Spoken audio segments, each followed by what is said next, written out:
Hi guys, how are you? Welcome to the Savvy Money Show with me, your host Sean.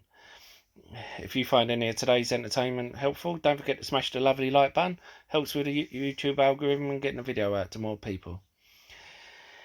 If you haven't subscribed already, don't forget to hit the subscribe button and bell notification. You'll be notified when a new video gets uploaded. If you have subscribed, thank you. You're amazing.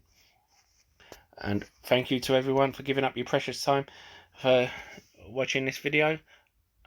I know you could have chosen any video out there. If you're looking for a free trading platform on which to trade your stocks and shares, don't forget to check out the links in the description below. You'll get a free share for signing up and depositing a small amount. Free trade only requires a £1 deposit, and the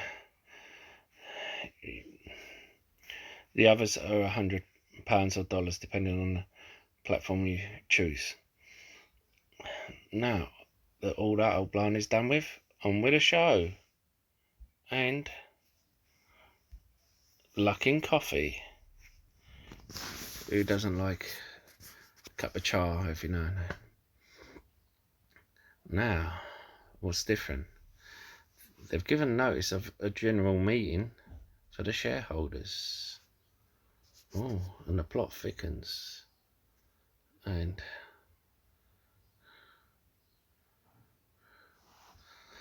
this is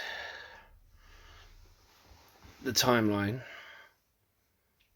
that have been given.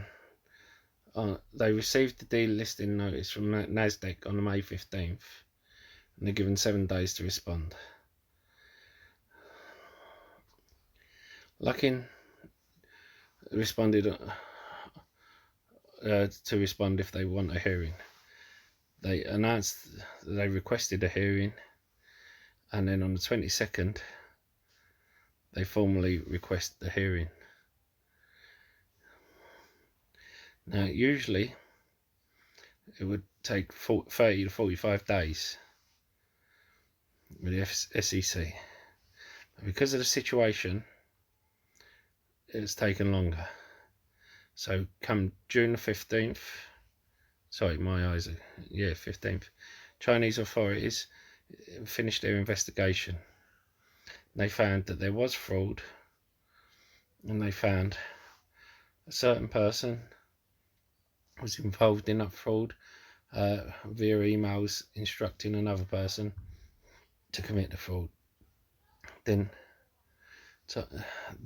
as I've just said, there will be a shareholding meeting on July the 3rd.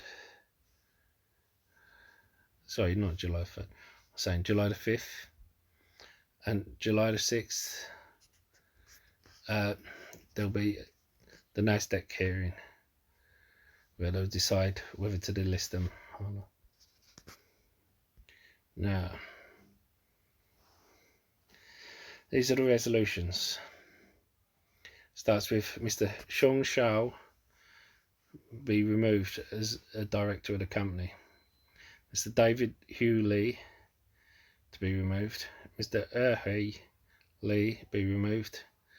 Mr. Charles Zheng Lu be removed as a director of the company. And any directors appointed to the board between 19th of June and the conclusion of this EGM, excluding independent directors, be removed as directors. Now, there is another resolution.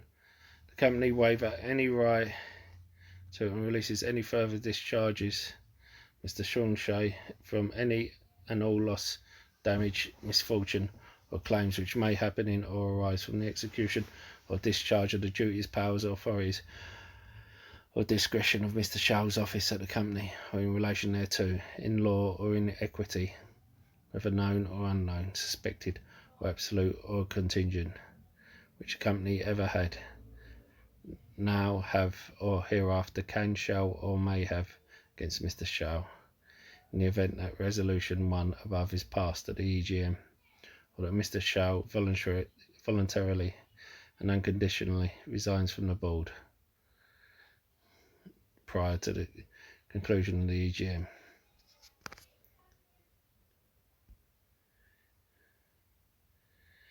and they basically want Miss Ying Zheng to be appointed as an independent director, Miss Ji Yang and to be appointed as an independent director, and it's all the information about them.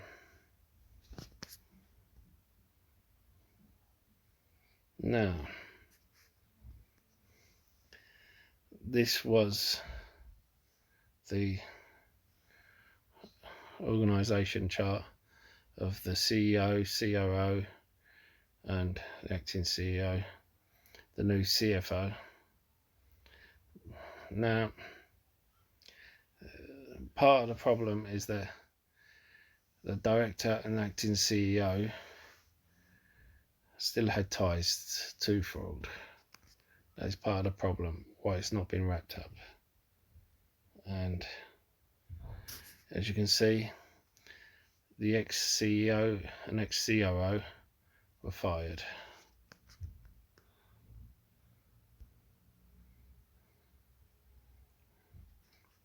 Now, this is basically the board and advisors on Luckin Coffee as of the moment. And this is what they call the golden triangle of fraud. They were people who would have a huge amount of shares in it, and they would release and sell a lot of them before any of the fraud came to light. These are the ones known as the fraud team. Now,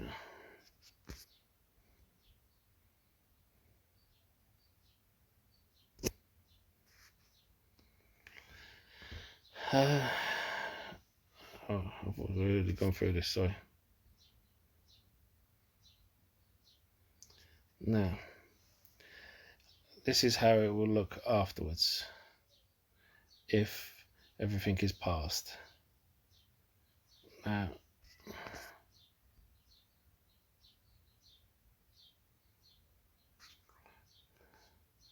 this is how it looks. Now, this guy has come in. This is how they want it to look. Basically, you have a director with no shares, no options, CFO, CIO with no shares, 1% options, and basically all the directors with no shares, but they just have minimal options as part of their wage structure. Now, this is where the Chinese authorities have completed their investigation and found fraudulent activity. Well, one member has notified another member, instructed them to commit fraud. And this is the guy they want to remain.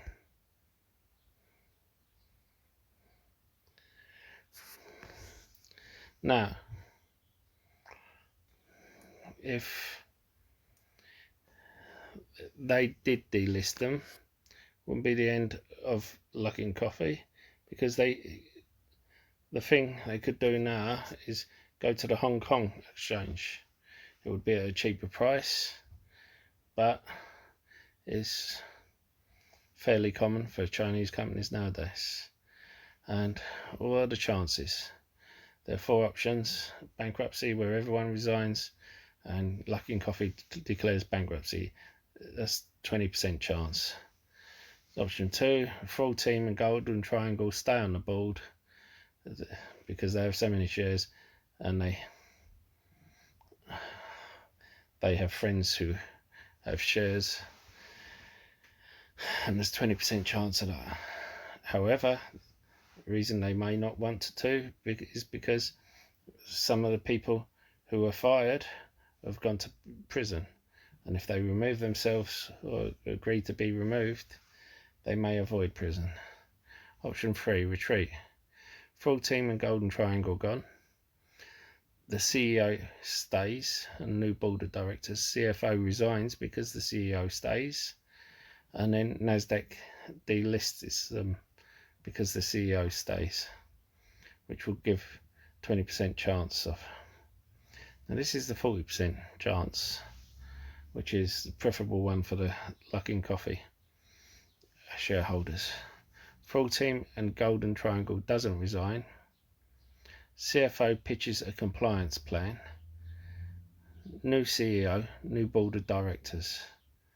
Nasdaq listing or second listing remains a possibility. Now, if they don't resign and they end up being removed, and that's different. Now this is again the timeline I showed you before, and you see there May 19th requested the hearing.